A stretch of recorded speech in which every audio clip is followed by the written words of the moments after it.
There's a line on the ground that'll take you anywhere.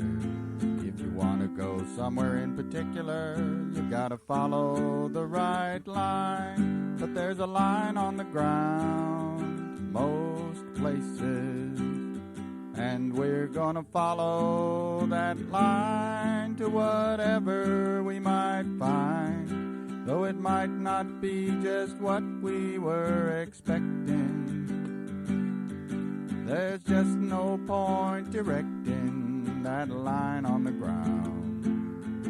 If you let it, it just might take you anywhere. Good morning, everyone. This is Houston EVHUB. I'm David C. Lowy, and we're here at KPFT 90.1 FM in Houston, kpft.org, also live, and in the archives at kpft.org for 60 days. Hello, Colin Lowen, our producer. Good morning. Good morning out there, wherever you are. And today, Susie Lovejoy is not with us. She's completing a trip to upper state New York, usually said upstate New York, and playing the part of Zap today will be my wife, Jane, Susie's official understudy. Hello, Jane. Hello. There she is. We'll be with you in a little while. The subject of today, we were going to have a tune by the Beatles playing You Can Drive My Car. It's all about all of us, not just the experts, but everyday people driving their cars, and we're hoping they'll all eventually be electric.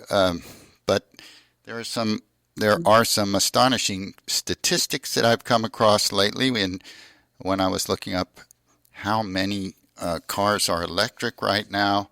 And believe it or not, in the world there are now 58 million electric cars. Now that sounds like a huge number. Yeah. Because it is. It's a huge number. But compare that to the number of cars total, which come to about 6.4 billion cars. I mean, are they counting the little battery-operated cars that children are driving? I mean, that's an incredible number. That's a lot. And that puts our 58 million electric at just under 1% of that total. So we have a long way to go. But as Colin tells me, we're rapidly accelerating in the increase of electric vehicles, right? Yeah, it's the same adoption curve that you see with color TV, washing machine, telephone, cell phone. Same adoption curve is happening. So once people figured those things out, they were all for them, and I think that's going to be the same with what we are talking about here. Of course, we feature members of Houston Electric Vehicle Association, of which I'm vice president, and Colin is treasurer. And to learn more about our group, that's HoustonEVA.org. You'll learn about our upcoming meeting, our monthly meeting that happens next week, and other events. But do you have a cool fact for us, Colin? Today's cool fact is most EVs today have over 250 miles of range standard, with the average being 283 miles. With the average American trip between 30 to 37 miles a day, you'd only need to charge once a week. Many EVs now do 350 miles, and some records have been set over 1,000 miles by driving extremely slow. So it is possible to go a long, long distance if you're not using the air condition, if the weather is right. You can, and you're on the city streets generally, not the freeway, you can rack up the miles. I've done so with ours.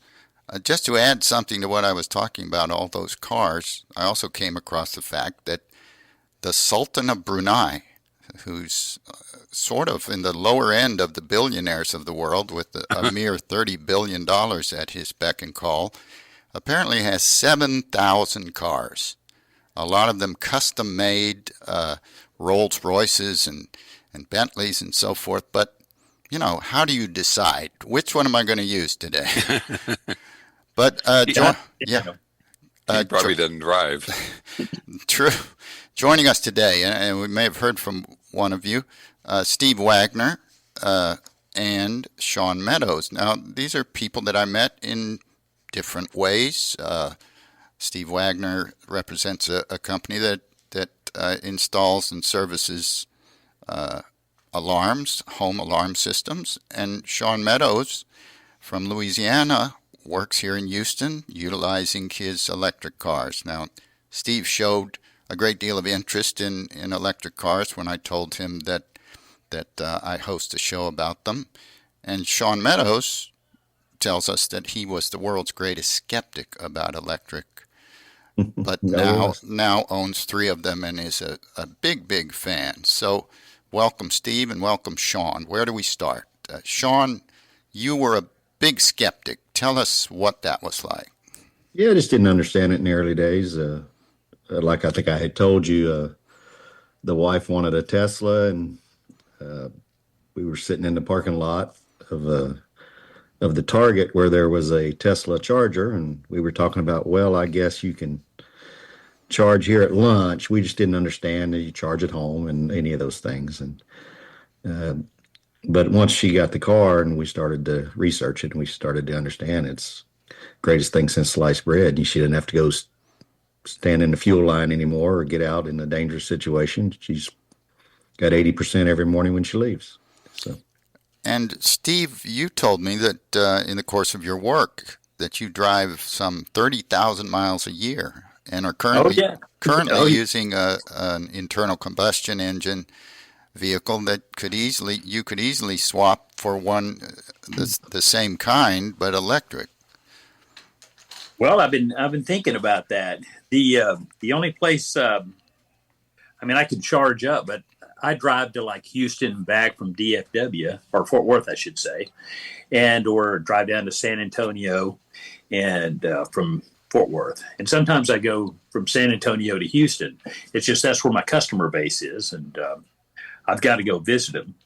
And right now I'm driving an F-150 4x4, so 15 miles to the gallon is not very good. Well, can you speak to that, Colin? What are the challenges of the type of driving that Steve mentioned? Yeah. I mean, that is the challenge, is those road trips. But I always talk about when the first time I had an electric car, it's been 15 years now, drove to San Antonio. There was one supercharger along the way. Stopped, had Mexican food, and charged up in 20 minutes. But now there's like 5, and including a couple of Buc-ee's, there's all kinds of choices. So that has improved a lot, and the reliability has improved a lot. And it's funny, I was at a Buc-ee's just the other day with a guy with an electric F-150, the Lightning, and he was talking about how he used it he was actually with Homeland Security, and he was doing doing X-rays of windmill blades. It was very interesting. But anyway, the trick is getting those long distances in, and mostly what that takes is it's a little bit of planning that you didn't have to do with a gas car, because every corner has a gas station.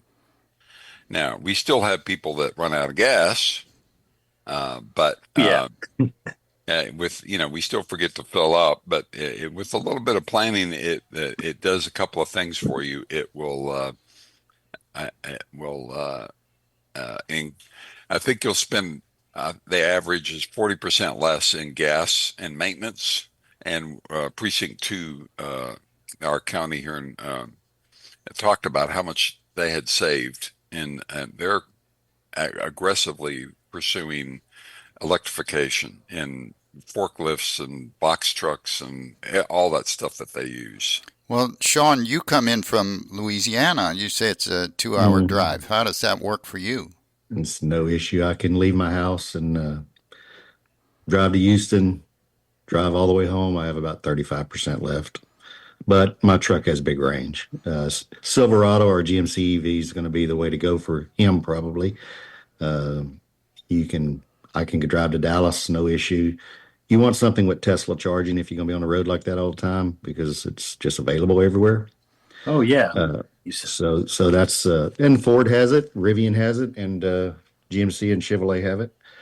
But if you don't want to stop often, the GM trucks are the way to go. The work trucks will run about 500 miles realistically. My truck will realistically go 460, 470 with very little mixed driving. As long as you don't get crazy on the highway, you can, if you run hard, 80, 85, like I do sometimes, it drops the range to about 400, little 390, something in that neighborhood. And you have some power available to you when you get there. So Absolutely, yeah. If you wanted to, you could plug in, tools, or this is how the Precinct 2 uses them, charging up their tools while they're driving. Yes, yes. And the F-150 has that also, and it just has about 300 miles range, real world on the highway, probably 260, 270, which is not really a problem because there's so many Tesla chargers you just pull up to. And I don't know how if he's a straight shot all the way with nonstop, that might not be the truck, but if you're going to stop anyway for a few minutes, I'm getting older. I stop anyway every couple hours. Amen. So, yeah. I heard and the ABCs of an electric vehicle always be charging. Just pull in somewhere where there's a charger, plug in, walk in, handle your business. The time you come back, it gives you that little boost to make it on down the road. So yeah. How long does it take to charge or get a 80% charge on yours from 10 or something? Good question. The Silverado, it depends on the charger, of course. Tesla's much slower until they get their version 4 chargers out. It'll charge about 180 kilowatts on a Tesla charger, but it'll charge 380, 370, 380 on the Iona that's in Houston and the Ionas that are in Dallas area. Oh, okay. You can you plug into one of those, it really gets it on. It's a big old battery, but I think I charged the other day. I don't remember my percentages, but stayed there 26 minutes or something, and stopped at 80%. But I think I was not at 10. I was probably closer to 20, 25%. So is that one of the Ionic ones? Iona? The supercharger, yeah. The Iona superchargers, yeah. If you had the ability to charge at home, and 400 miles or so is less than you travel in a day, I would just never use them. I would just. I rarely. You're gonna charge for. I charge for 11 cents at home, so. Yeah, and you have an elaborate setup for charging. You have charging on both sides of your garage for your various vehicles. And my shop, yes, I have I'm not permanent in my shop setup yet. It's for my daughter's. She bought an Equinox, but it's just the little 32 amp. But I have the wall charger, the Tesla wall charger from my wife's car, which was our first one, and then I put in the 80 amp power shift so you can run your house. They gave it to me free. I was an early adopter. I put a deposit early on a Silverado, so they shipped it to me for nothing, and I just had to pay to have it installed. It backs up your house. It'll back up your house. It'll run your house quite a while.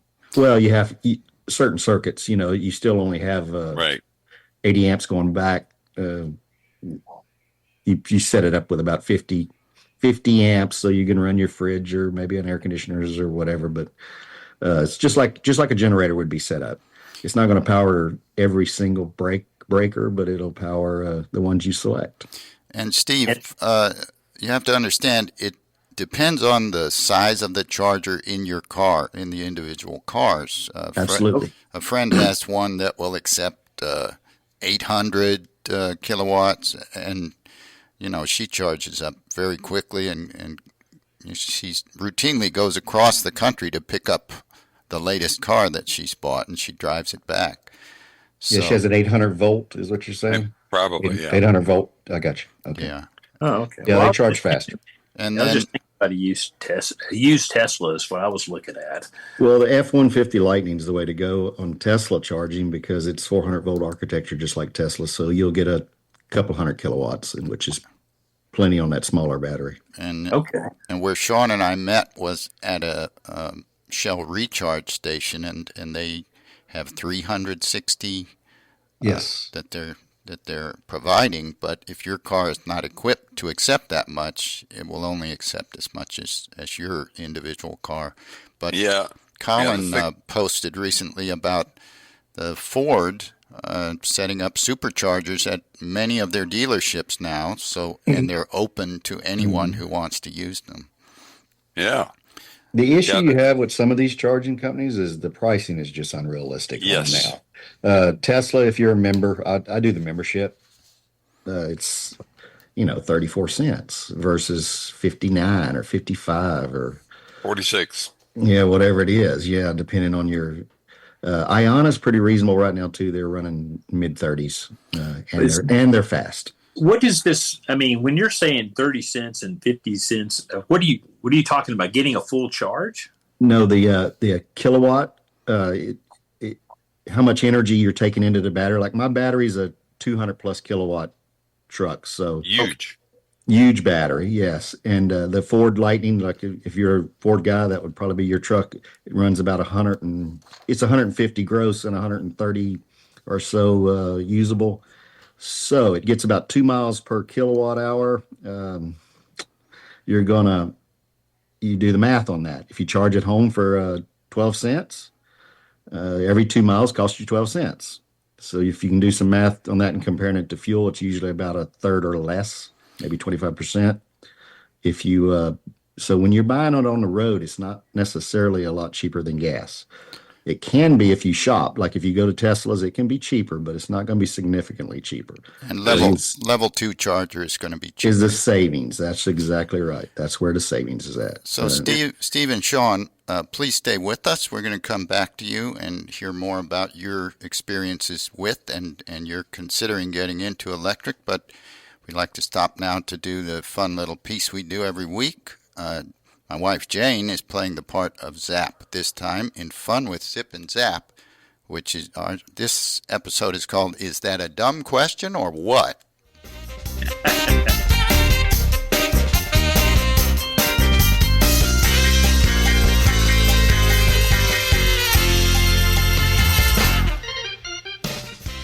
And now it's time for everybody's favorite game show, Is That a Dumb Question or What? Here's your host, Zip. Sound effects. There we go. Oh, thank you, everyone. Thank you. Let's get right to our game. Please welcome our celebrity panelist, Zap. Okay, thank you. No, that's fine. Here's your first question. Are you ready, Zap? Yes, I'm ready. All right. What does the E in EV stand for? There we go. All right. Zap, is that a dumb question or what? Well, that is sort of a dumb question. Everybody knows that the E in EV stands for electric. That is correct. All right. Here's your second question. Do you need special tires for an EV?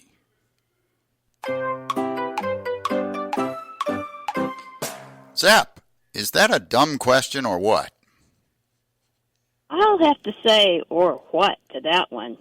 Some EVs don't carry a spare tire, so having self-sealing tires is a good idea, and carrying a portable air pump is wise. And I've heard that some EVs have different size tires on front and back. That is correct. Wow, you know your stuff, Zap. They just can't get enough of correct answers. Here's question 3. Do you have to leave an EV plugged in when you drive it?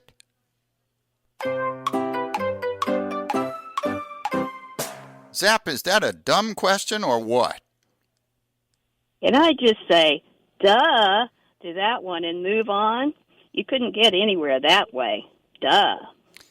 The judges will accept duh as an answer. That's a perfect score so far, Zap. Fourth question. Can you run an EV in the rain?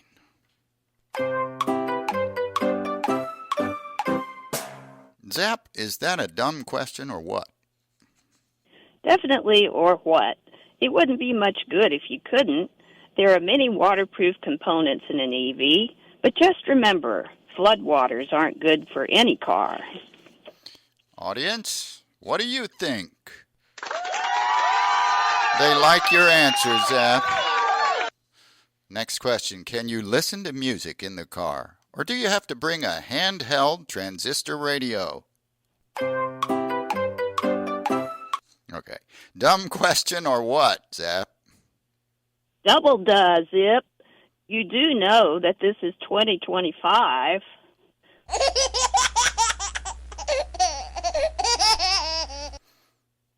Come on, give me a serious one. Okay. Can you plug your house into the car when there is a power outage? Dumb or what, Zap? Or what, Zip? Yes, if properly equipped, some electric vehicles can power your house. With one of those, you're getting a car and a generator rolled into one. Pretty smart. And I've seen one EV that can operate a small cook stove and even run a refrigerator right in the trunk. Oh, everybody likes that one. Well, here's your final question. How many electric cars are in the world? And if you were paying attention to our show, you should know this. Zap, is that a dumb question or what? Gosh, or what? But I don't know how many there are. 10 million?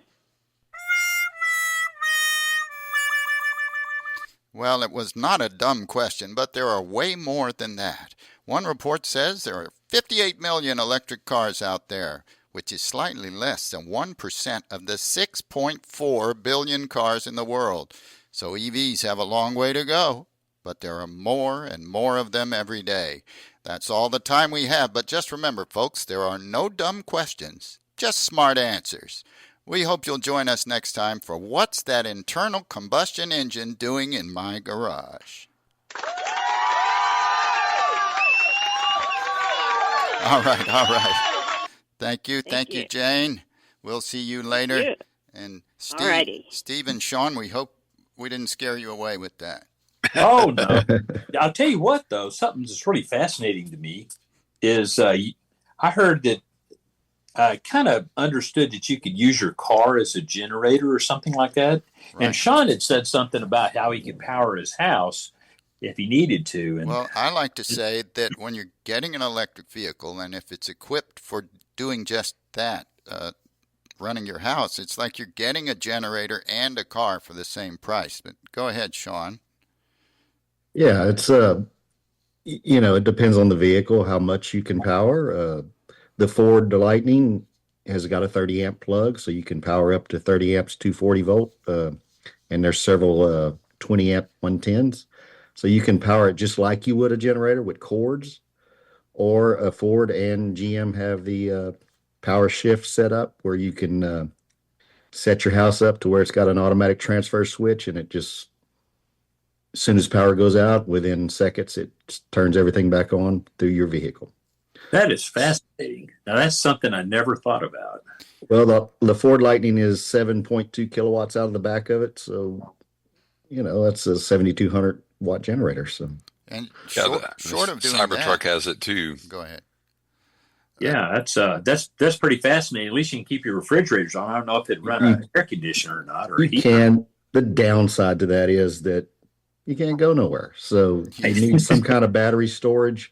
They offer a system that has battery storage, and it runs off your vehicle automatically. But if you wanted to transfer over to the same type setup in your garage, you have power walls from Tesla, and energy from GM has batteries that you can run your house for a day or two. The truck will run it a long time. Average house runs 20 to 30 kilowatts a day. So you got a couple hundred kilowatts on the GM. You can get several days out of it, even pulling pretty hard. And Colin, I used it in the last hurricane. I used the Cybertruck to power the house, and it ran for approximately 3 days. Little portable AC unit. It will run up to, I think it's 12 kilowatts of storage available. So it will power the house for 2 to 3 days, and I go to a supercharger, and those things have been way more reliable. I've never seen one go down in Hmm. storms in Houston, which I can't say for gas stations. Yep. Yes, I've waited in lines like that after Hurricane Hurricane Ike. That was an unusual experience when I was still in gas-powered cars. Um, but Steve, are you hearing things that might be pushing you closer to making a decision for electric? Well, yes. I mean, well, that was something I had no idea it was not on my radar about the generator because my wife's beating me up for a Generac right now. Uh-huh. The I am curious about been seeing some things about Toyota is going to go all in on the EV, and their technology is going to be solid state instead of the standard lithium style battery that's somewhat liquid, I guess. Right. That's where we're all going to gain in mileage and speed of charging. We're waiting for solid state from a number of different companies. Years away, though, I think. I think it's still years away. I think Yeah. Toyota said 2030 maybe, but there are supposedly there are a couple of companies in China that are offering them Mhm. within the next year. I believe it when I see it. But Yeah, exactly. we Yeah. did meet someone who works for AAA who spent 4 days in her car with her husband who had a disability, and they were comfortable with the air condition running in the car and USB connectors so that she could work from the car during the last hurricane. So they Mhm. made up a bed in the car, and they were all Yeah. right, just running their car, and it did not deplete their batteries all that much. Well, Car we're camping. Exactly. That's the other use Um, is when you camp or yeah, when about you're on a seven to job ten site. percent a night. About Yeah. 7 to 10%. I've done it several times. You're gonna, depending on how hot or cold it is, you're gonna burn 7, 10%. So if you're fully charged, you got multiple days. well, I can't There's a dog mode also that Absolutely. you put your dog in and walk away. Yep. I Okay, can't thank that's you enough, Steve and Sean. I know our program is brief. I'd be happy to have you on again because you're both knowledgeable and interested and enthusiastic. Thank you. So thank you thank you so so much, much Thanks, for Steve guys. Wagner I and Sean appreciate it. Meadows. What's And what's the name of the alarm company, Sean? I don't work for an alarm company. it's no, I'm Steve, sorry. Steve, What's the name of the company? it's Ranger American. Oh, gotcha. and Okay, thank he you. helped me turn my alarm off because we weren't using it, but he was very helpful, and we started talking about this. So thank you to Rico in the booth, Colin out there in ozone land, wherever you are. Susie, happy travels. Thank you, Jane Lowy. And I'm David Lowy. We'll see you next week. Stay tuned for Clint Broussard and Long Time Running. There's a line on the ground that'll take you anywhere. If you want to go somewhere in particular, you gotta follow the right line. But there's a line on the ground most places, and we're gonna follow that line to whatever we might find, though it might not be just what we were expecting. There's just no point directing that line on the ground. If you let it, it just might take you anywhere. If you let it, it just might take you anywhere.